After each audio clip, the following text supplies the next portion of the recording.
জীবন শুরু হবে 25-এর পরে।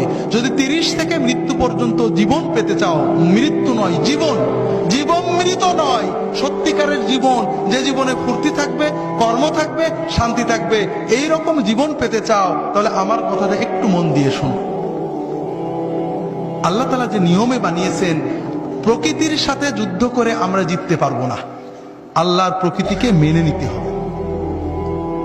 আল্লাহ তাআলা আমাদের সৃষ্টি করেছেন, প্রতিদিন 6-7 ঘন্টা তুমি ঘুমাবে, গভীর ঘুম, 1-2 ঘন্টা খেলবে, কঠিন পরিশ্রম, তোমার শরীর ঘেমে রক্ত টকবক করে বেরেনে যাবে, ফুটবল, হাডুডু, ব্যাডমিন্টন, ভলিবল, দৌড়, সাঁতার, এগুলো খেলতে হবে।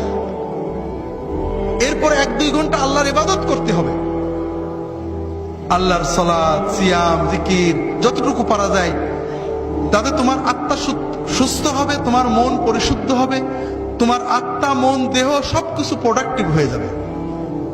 এরপরে তুমি 4-5 ঘন্টা তোমার 25-এর পরের জন্য কর্ম বা শিক্ষা নেবে।